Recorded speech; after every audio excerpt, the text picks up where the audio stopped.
All right, let's talk about hernias. Hernia is a very big topic. It's huge, very, very large, but we have to break it down to abdominal hernia and then break it further down to inguinal hernia. So when we talk about abdominal hernia, there are different types of abdominal hernia.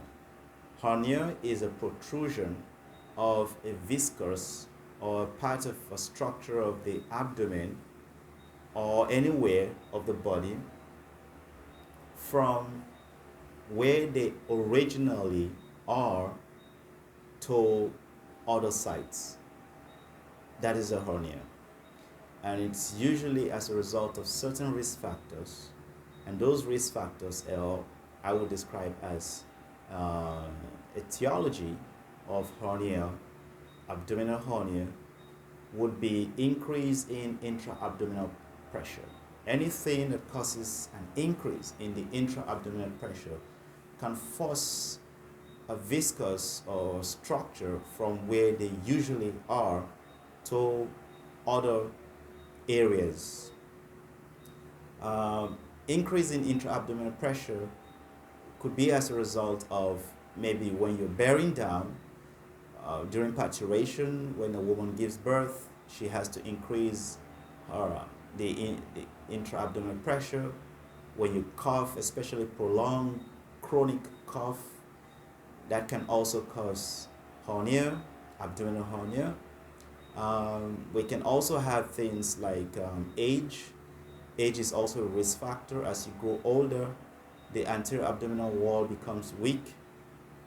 And you can also have things like when you carry weight, people who carry very heavy stuff, they could also have hernia.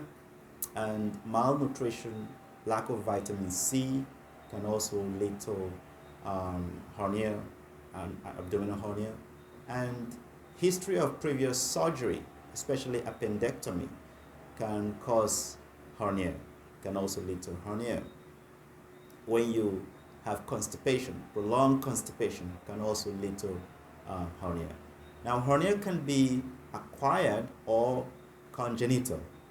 It could be acquired or congenital. Congenital hernia is when you have a remnant of the processus vaginalis. So the structure, the abdominal intestine can pass through the normal anatomical passage from the deep inguinal ring through the inguinal canal and exit through the external or the superficial inguinal ring into the scrotal sac. So that is very critical, and this usually happens in young people or young children. Direct inguinal hernia passes through the Hasselbalch triangle, which we discussed before, and it goes directly into the inguinal canal and exits through the superficial inguinal ring into, but may not go into the scrotal sac. So during examination, these are the things you have to look out for.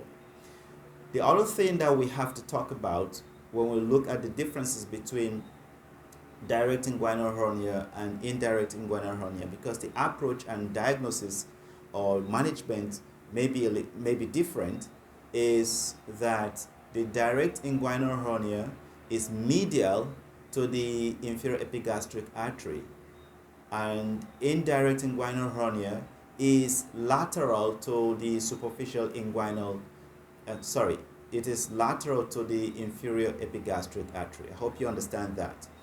Direct inguinal hernia is medial to the inferior epigastric artery. Indirect inguinal hernia, which is congenital, is lateral to the inferior epigastric artery. Now the differences, still talking about differences, is that indirect inguinal hernia occur in young people, very young people, and it is the most common kind of hernia, very common kind of hernia in hospital setting. Direct inguinal hernia is found, or you found it in older people, and that's because of weakness of the anterior abdominal wall. So loop of intestine go through the Hasselbalch triangle. So it's not very common. It's not very common at all. And in management of this patient, surgery is the mainstay of management of this patient. Surgery is the mainstay. Now, how do you, on physical examination, usually examine these persons when they are standing erect, whether they have direct or indirect inguinal hernia? They usually will present with a painless mass, that usually will go away when they lie down.